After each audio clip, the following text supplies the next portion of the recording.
Dawn. The 6th of June, 1944. The coast of France. Nearly 7,000 Allied vessels are waiting for the signal to begin the greatest amphibious invasion in human history. The first shot is about to be fired. It will not come from a new American battleship. It will not come from a modern destroyer fresh out of an Atlantic shipyard.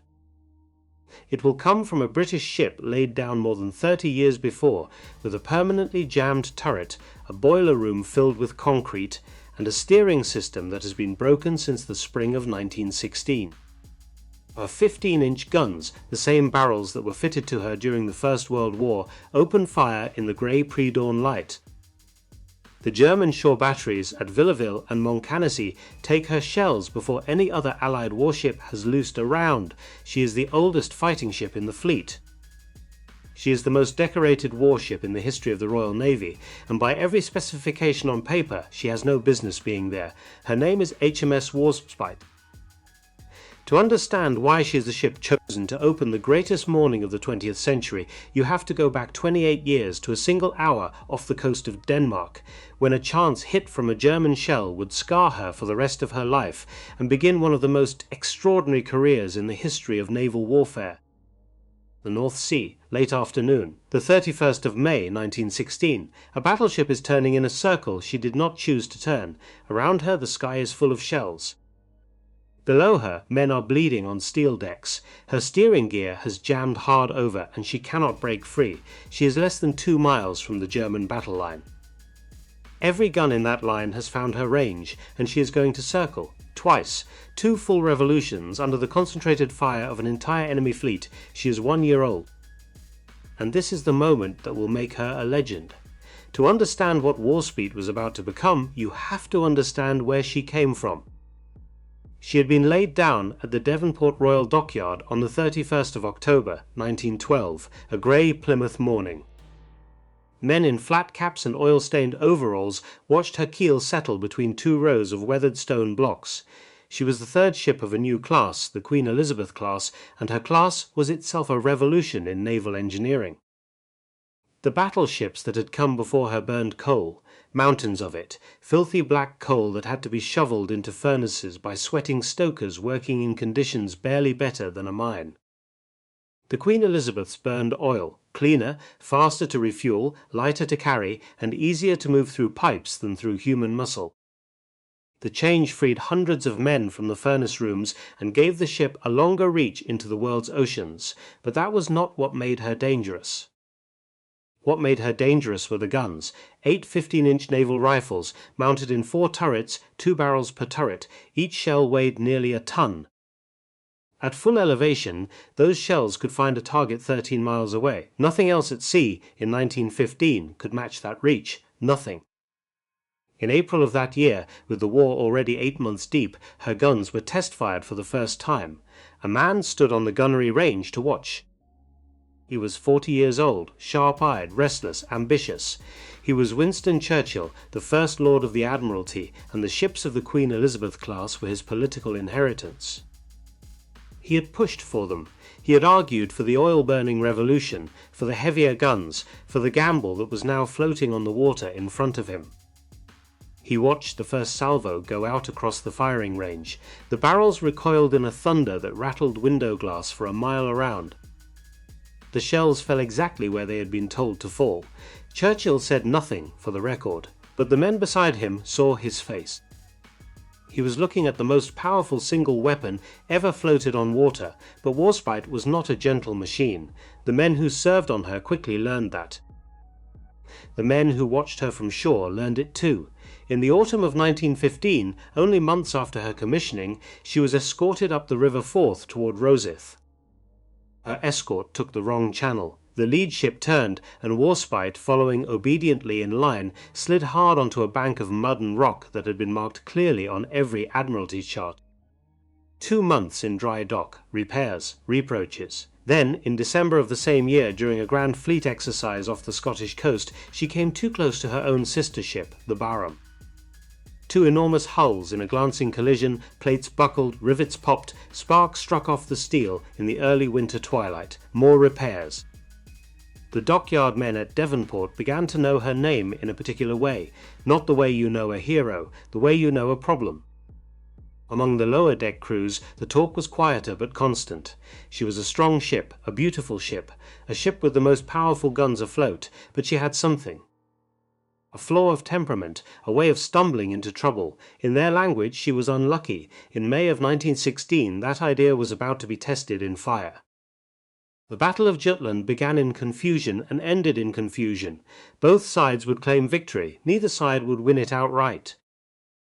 But for one ship, for Warspite, the battle compressed itself into a single hour of disaster and survival that would define every year of her life that followed. She was attached, with 3 of her sisters, to the 5th Battle Squadron, a fast unit operating in close support of Vice Admiral David Beatty's battle cruisers. Beatty was already chasing the German scouting force southward when the order came to bring the 5th Battle Squadron into action. The order was passed by signal flag, distance nearly 5 miles. Wind, gusting, visibility, failing. The flag officer who relayed it hesitated, then sent it again to be sure. By the time the 5th Battle Squadron understood what they were being asked to do, the situation had already changed.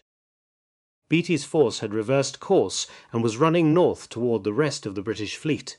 The 5th Battle Squadron, still steaming south, did not turn in time. For a long, terrible moment, 4 British battleships were sailing alone into the guns of every battleship the Imperial German Navy could put to sea. The shells began to fall. Towers of water, white and tall, rose around them. Then, one by one, the splashes started to mark hits. Heavy German shells, 11 and 12 inches, smashing through superstructure, ripping through funnels, punching through the lighter armor above the waterline. Warspite was in the middle of it. On her bridge stood Captain Edward Montgomery Philpotts, 48 years old, a career officer of the old school.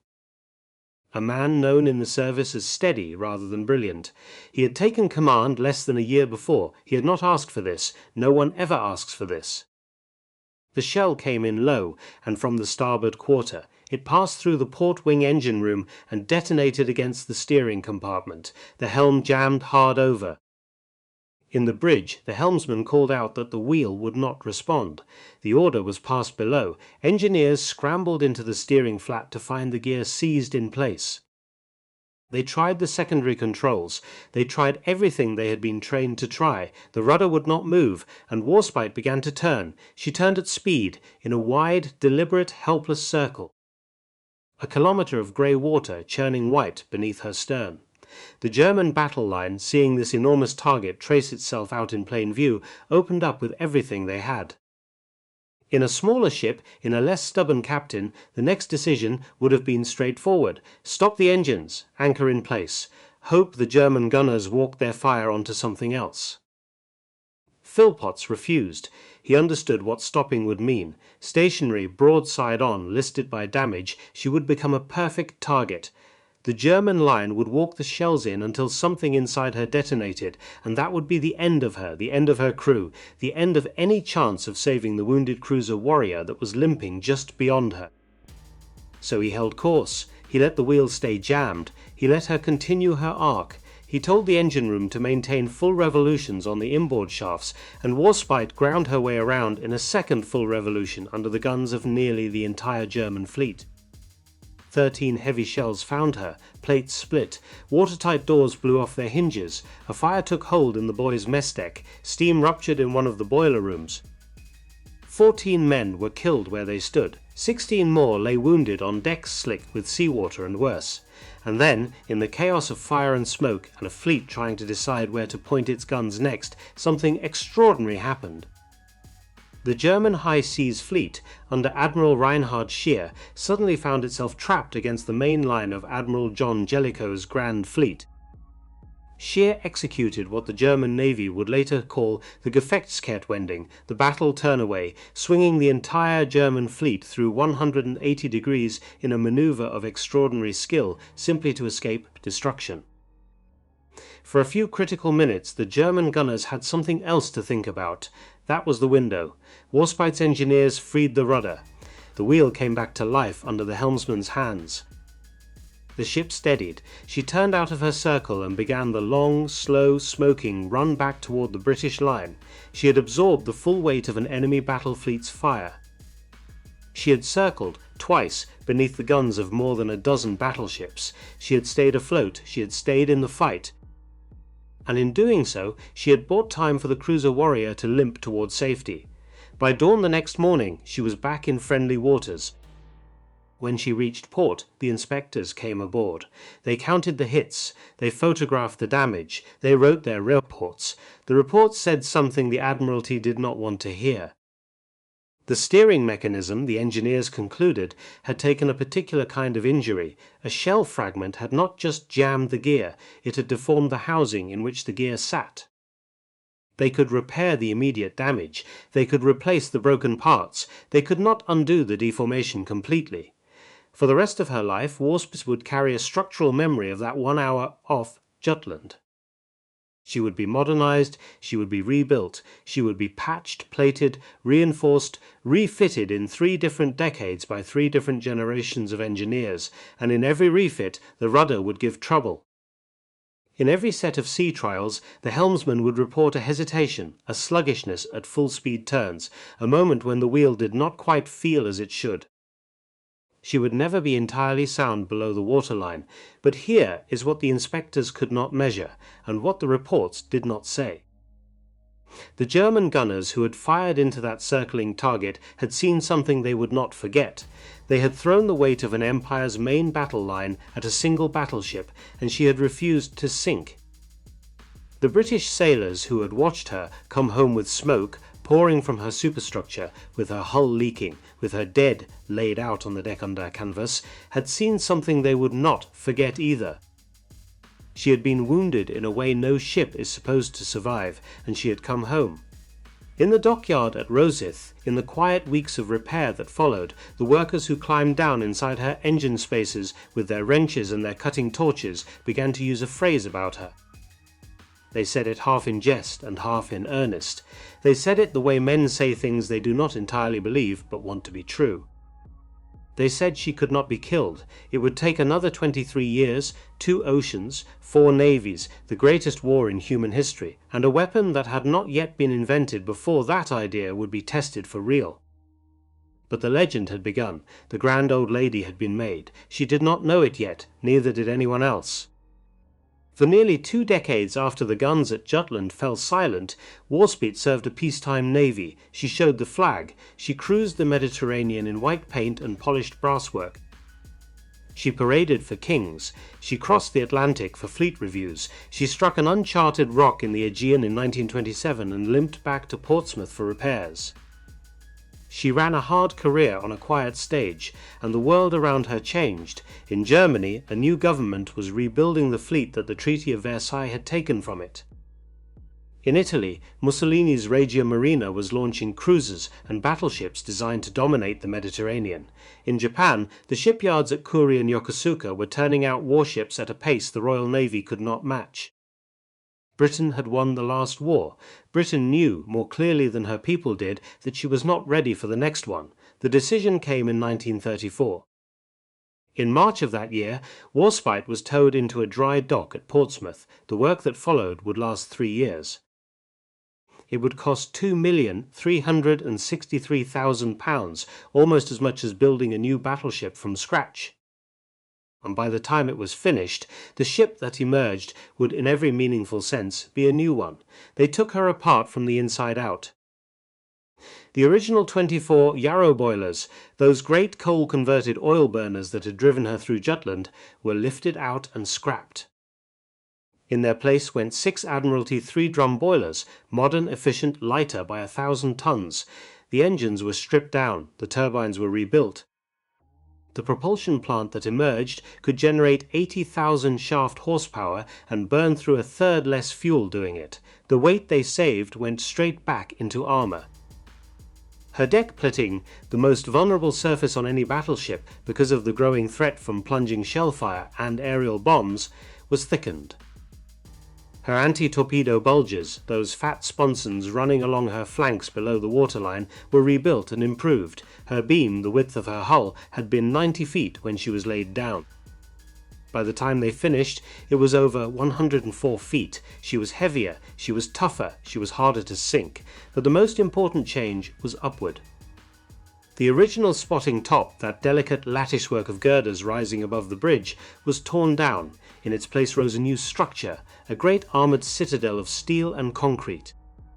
A tower bridge that looked more like a fortress than a piece of naval architecture. Inside it sat the new fire control systems, mechanical computers, optical rangefinders. The Admiralty Fire Control Table Mark VII, capable of calculating the precise three-dimensional geometry of two warships moving at full speed across a curving sea. The 8 15-inch guns, the same guns that had been fitted in 1915, were now able to elevate to 30 degrees instead of 20. That single change extended their effective range by nearly 9,000 yards. When the new fire control was paired with the higher gun elevation, those 25-year-old barrels could reach a target at 32,000 yards, 16 miles, and around her decks a new generation of anti-aircraft weapons was bolted into place. 8 4-inch high-angle guns, 32 2-pounder pom-pom barrels arranged in 4 8-barrel mountings. The crews called them Chicago pianos, after the rapid-fire Tommy guns of American newsreels, and they were loud, fast and brutal to operate. In June of 1937, Warspite was recommissioned. The man who took command was Captain Victor Zaglantard Charles Crutchley. He was 43 years old. He held the Victoria Cross, awarded for actions during the raid on Ostend in May 1918, when he had taken command of a block ship under fire after her captain was wounded and brought her into the correct position before being rescued from the harbour under shell fire. He was bearded, he was soft-spoken, he was the kind of officer the lower deck trusted on sight. He stepped aboard a ship that on paper was the most powerful warship afloat. Then he took her out to sea. The trials began that summer. For 2 days the engineers ran her through her paces in the channel, speed runs, acceleration tests, gunnery exercises. Then, on the morning of the 3rd day, they called for a high-speed turn at maximum rudder. The helmsman put the wheel hard over. Warspite began to turn. She turned beautifully at first. 20 knots. 22. The bow swung through her arc and the wake foamed white behind her, and then, somewhere between hard over and the point where she should have begun to ease out of the turn, the wheel went heavy. The man at the helm leaned into it. He had served on battleships for 12 years. He knew what a wheel was supposed to feel like. This one did not feel right. The engineers, watching the rudder indicators below decks, saw the gauges hesitate. The rudder was not returning to neutral on command. It wanted to. It tried to. But there was a hitch in the mechanism, a slight binding under load, a slowness in the response that no amount of grease or adjustment seemed to fully cure. They reported it to Crutchley. They reported it to the dockyard. They reported it to the Admiralty. The dockyard sent more engineers. The engineers ran more tests, and in every test the same answer came back. The steering had been damaged at Jutland in May of 1916. The shell fragment that had jammed her helm and forced her into those terrible circles had deformed the housing in a way that no 20th century engineering could completely undo. 3 years and over £2 million of reconstruction had done many things, but they had not erased that 1 minute of damage. She would always carry the scar. She would always be, in the quietest places of her machinery, the same wounded ship that had limped home from Jutland 21 years before. The flagship assignment to the Mediterranean fleet was delayed. The Admiralty was quietly furious, and Warspite, mended but not healed, waited for the war that everyone now knew was coming. When that war began on the 3rd of September 1939, she was lying at anchor in the harbour of Alexandria, Egypt. She was flagship of the Mediterranean fleet. Her crew was on shore leave watch. The signal that Britain had declared war on Germany came in over the wireless, was decoded, was handed up to the bridge. The order to bring the ship to action stations was passed without ceremony. For 5 weeks, very little happened. The Mediterranean was quiet because Italy had not yet entered the war. The Atlantic was busy but not yet dangerous to a battleship. The Royal Navy was learning all over again what it meant to fight a war at sea. Then, in the early hours of the 14th of October 1939, a young German submarine commander did something the Royal Navy had thought was impossible. His name was Günther Prien. He was 31 years old. He commanded U-47. The British anchorage at Scapa Flow in the cold northern islands of the Orkneys was supposed to be inviolable.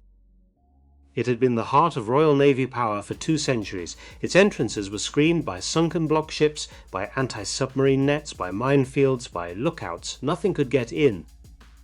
Prien got in.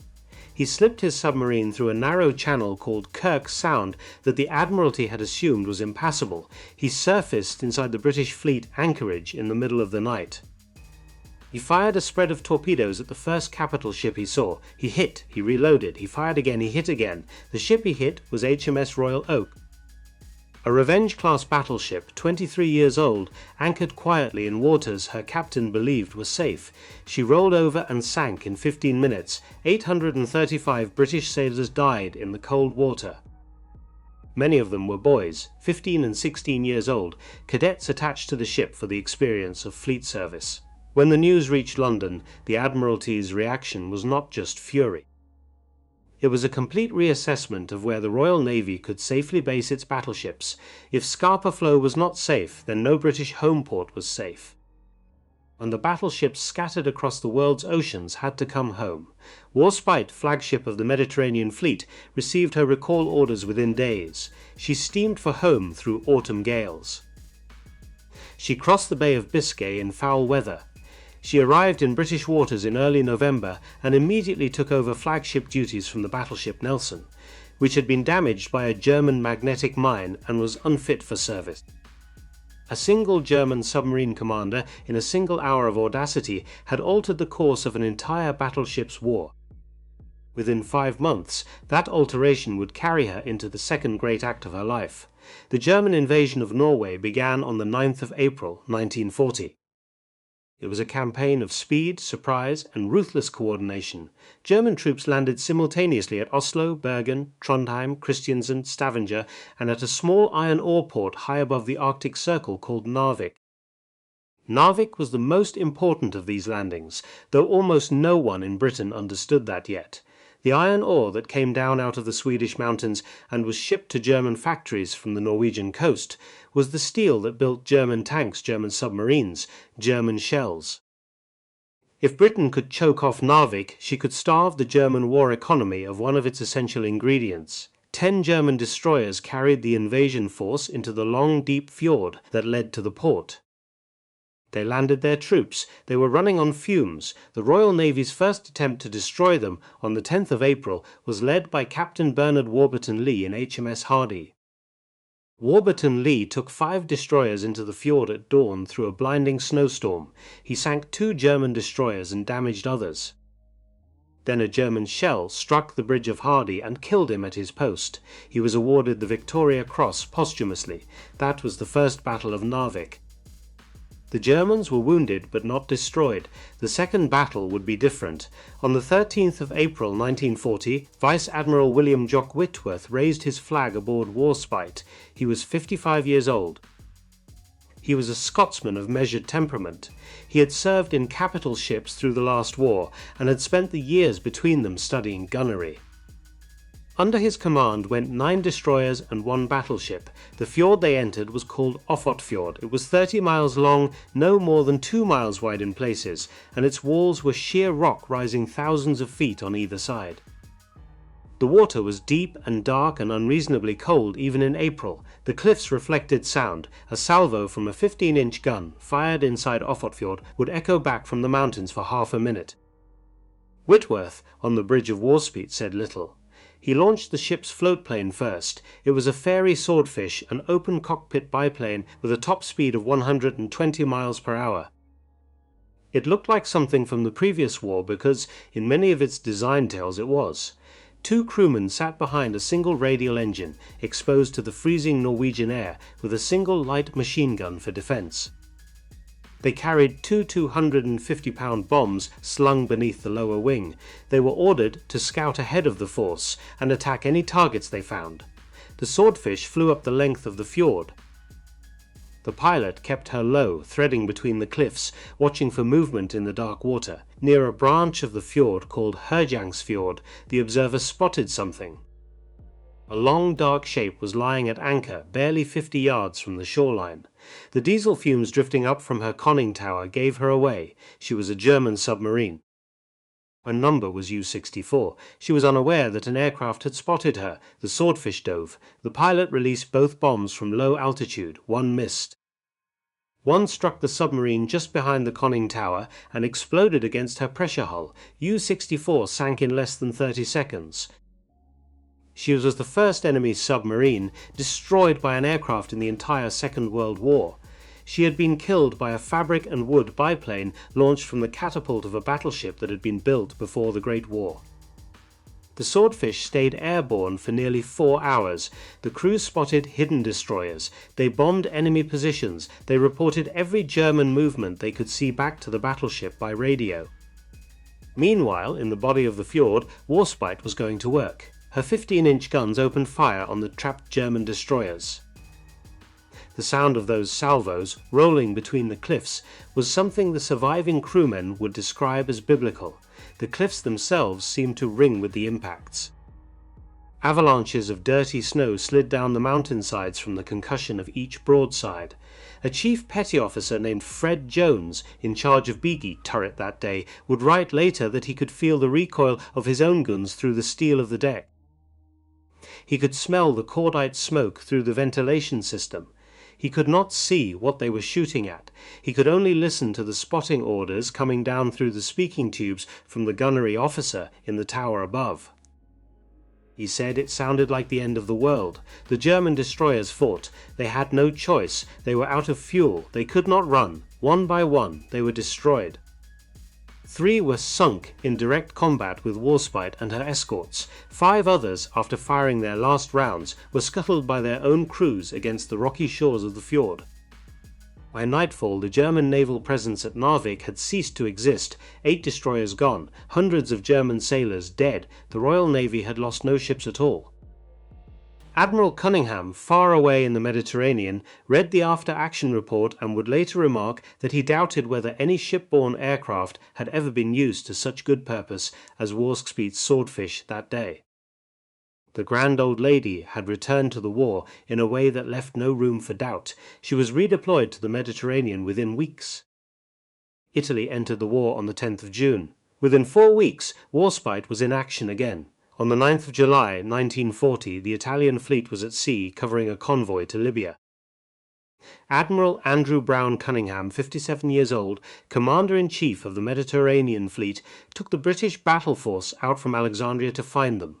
Cunningham was a Scot, like Whitworth. He was small, fierce, impatient with paperwork and reverent toward initiative. He flew his flag in Warspite. The 2 fleets came in sight of each other off the southern coast of Calabria, the toe of the Italian boot, in the early afternoon. The British cruiser force was engaged first by the Italian heavy cruisers, which outranged the British 6-inch cruisers with their 8-inch guns. Cunningham did not wait. He drove Warspite forward at her best speed, leaving her 2 older sisters, Malaya and Royal Sovereign, to keep up as best they could. The Italian battleships Giulio Cesare and Conte di Cavour formed line of battle to engage. Giulio Cesare opened fire first at a range of 26,400 yards, that is 15 miles. It is a distance at which a battleship is little more than a smudge on the horizon, at which the curvature of the earth begins to interfere with line of sight. At which a 15-inch shell, fired flat from the deck, would take nearly a minute to reach the target. The Italian shells fell close. Splinters from near misses rattled against the destroyer screen. The Italian gunners had found the range almost on their first try, and the next salvo would, in normal circumstances, have done serious damage. But Warspite was already turning. She came around to bring all 8 of her 15-inch guns to bear. The fire control table in her armoured tower calculated the precise lead angle, the wind, the temperature of the barrels, the height of the target above the horizon, the slight roll of her own hull on the Mediterranean swell. She fired a 2-gun ranging salvo. The men in her gunnery transmitting station waited the long, silent seconds of flight. The salvo fell over, she corrected. She fired again. The 3rd salvo straddled. The fourth salvo hit. One 15-inch shell, weighing 1 ton, crossed 15 miles of open sea, dropped almost vertically from terminal velocity, and struck the afterdeck of Giulio Cesare just behind her funnel. It punched through the upper armor and detonated inside the funnel uptakes.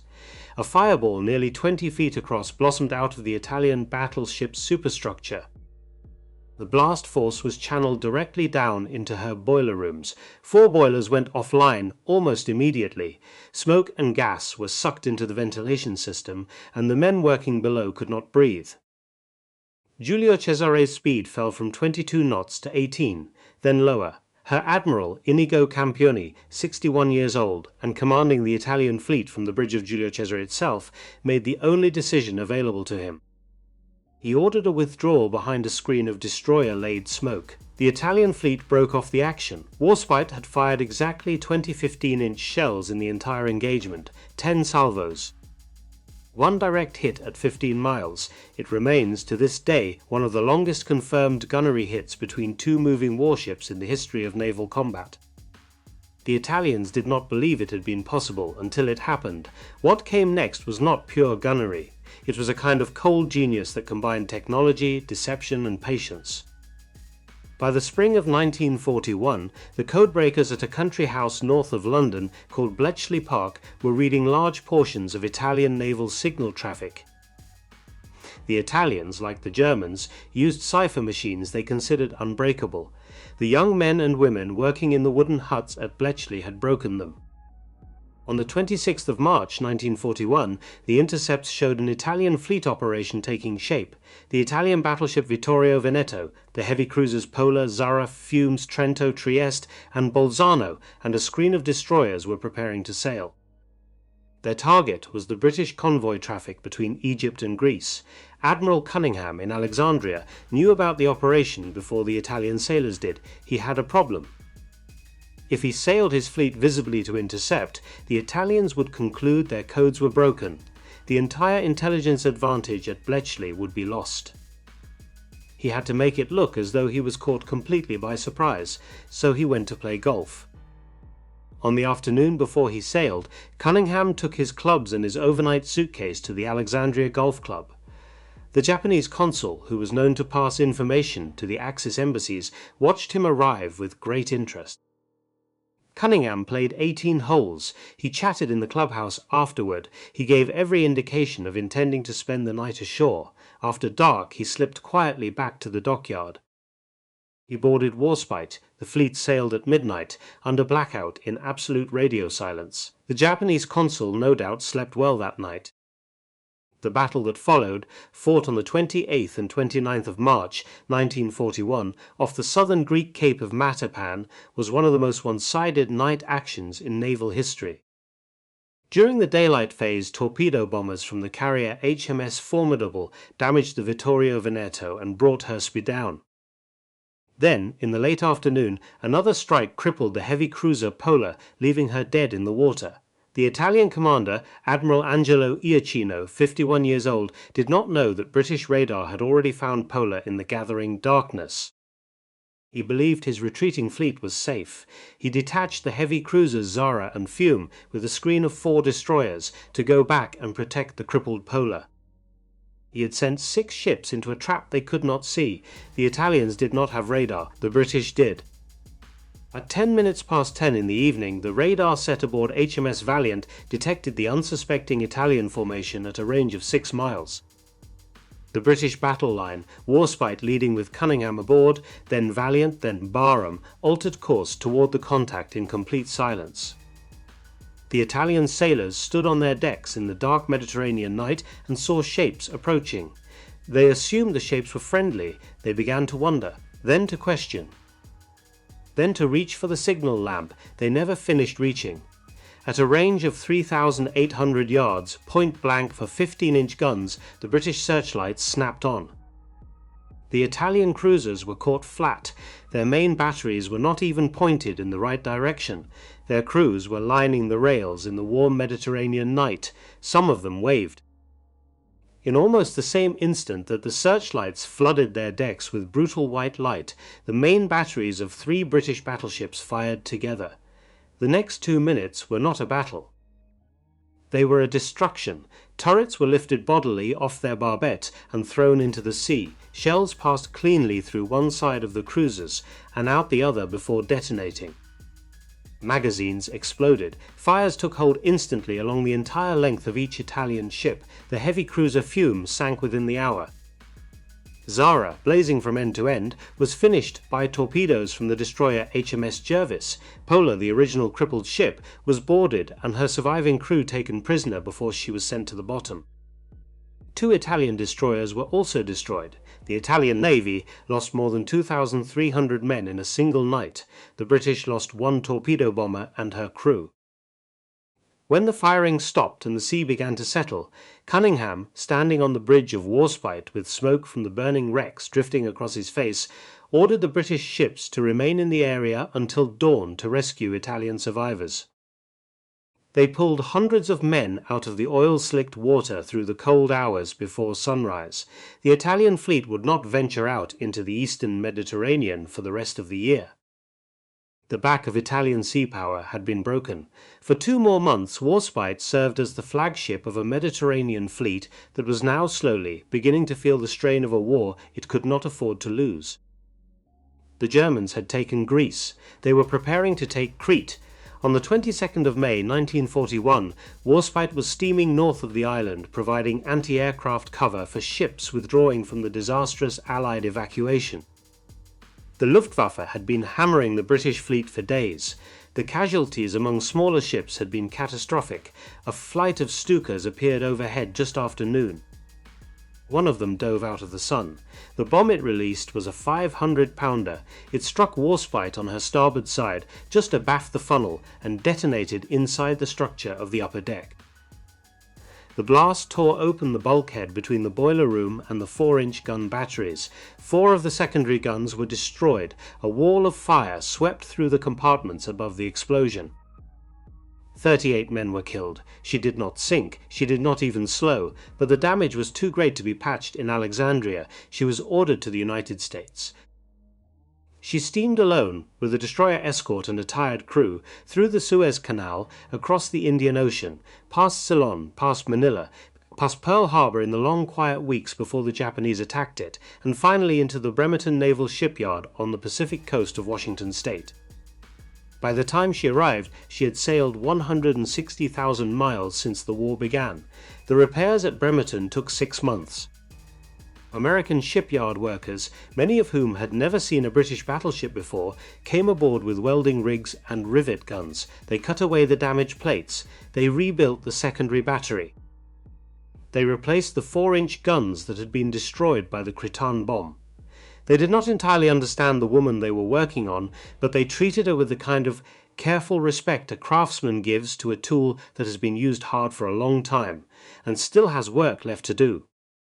What they saw when they climbed inside her did not look like a modern warship. Scars from shell hits, patches from collisions, steel plates riveted on top of older steel plates. Welds laid over welds. She was 26 years old. She had been in continuous combat for almost 2 years, and she was not done. By the time she sailed out of Puget Sound in December of 1941, Pearl Harbor had been attacked. The Pacific was at war. The world had changed again. Warspite was sent to join Admiral James Somerville's Eastern Fleet in the Indian Ocean. Her service there was active but uneventful in the historical sense. She covered convoys. She showed the flag at Trincomalee. She patrolled against a Japanese fleet that, after the catastrophe at Midway in June of 1942, never came west again in any strength. By the spring of 1943, she was being recalled home. The Allies were about to invade Italy. The landings at Salerno on the western coast of the Italian peninsula began on the 9th of September 1943. Warspite was assigned to provide naval gunfire support, hammering German positions in the hills behind the beachhead with her 15-inch guns. The Germans had a new weapon waiting for her. It was called Fritz X. It was a 3,400-pound armor-piercing bomb fitted with stabilizing fins and a radio receiver. It was dropped from high altitude by a specialized aircraft, usually a Dornier 2-17 flying at 20,000 feet. A bombardier in the launching aircraft, watching a small flare burning in the bomb's tail, could correct its flight in real time using a joystick and a radio link. It was the world's first guided weapon to see successful combat use. It had already been tested under the worst possible circumstances. On the 9th of September, the Italian battleship Roma, sailing under the new Italian flag to surrender at Malta, had been struck by 2 Fritz X bombs. One had punched through her armoured deck, travelled through her hull, and detonated in her forward magazine. The explosion had lifted her main turret 30 metres into the air. She had rolled over and sunk in less than half an hour. More than 1,200 Italian sailors died with her. On the 16th of September, it was Warspite's turn. She was approaching the bombardment line in the shallow coastal waters off Salerno when Focke-Wulf fighters appeared overhead. Her anti-aircraft gunners fought them off. Then, almost immediately afterward, 3 dark shapes were sighted falling out of the sky from a great height. Warspite had no room to maneuver. The water around her was full of landing craft, transports, and other warships. She could not accelerate clear, she could only fire upward and pray. One Fritz X struck her. It hit her amidships and penetrated 6 full decks before detonating in the No. 4 boiler room. The explosion blew a hole in the bottom of her hull. 5,000 tons of seawater flooded inboard in less than a minute. All steam pressure was lost. Every system on the ship died simultaneously: the guns, the radar, the lights, the ventilation, the pumps. She sank by 5 feet and sat dead in the water, listing, silent, lit only by emergency lanterns and the flames of secondary fires that her crew were trying to fight with portable hand pumps. 9 men were killed, 14 were wounded. A second bomb missed by yards but opened a seam along her waterline. She was not going to sink. But she could not move under her own power. Tugs were called. They took her very slowly, in tow to Malta. The damage was catastrophic. No. 4 boiler room could not be rebuilt at sea. The hole in her bottom was too large to plate over in the time available. At Gibraltar, the engineers did something that British naval engineers had never done to a capital ship before. They filled the damaged compartments with concrete. It was not elegant. It was not permanent. It was the kind of repair that, in any peacetime navy, would have been the prelude to the breakers. But it was wartime, and she was Warspite. The concrete cured. The pumps came back online. The ship that had been left dead in the water at Salerno was, after a fashion, alive again. She would carry that concrete in her belly for the rest of her life. By the summer of 1944 she was back at sea, not whole, not properly repaired. Her No. 4 turret was permanently jammed, frozen in place by damage that the dockyards never quite solved. 1 boiler room was gone for good. The concrete patch sat in her bowels where her machinery used to be, but back, steaming, carrying her guns. On the morning of the 6th of June 1944, Warspite was lying off the Normandy coast as part of Bombardment Force D, supporting the British and Canadian landings at Sword Beach. In the grey pre-dawn light, before any other Allied warship in the invasion fleet had loosed around, her 15-inch guns opened fire on the German coastal batteries at Villaville and Montcanassi. She fired the first shot of D-Day, the oldest fighting ship in the fleet, the most battered, the most decorated. Firing the opening salvo on the morning that the tide of the war turned permanently, she bombarded German positions through the long morning and into the afternoon.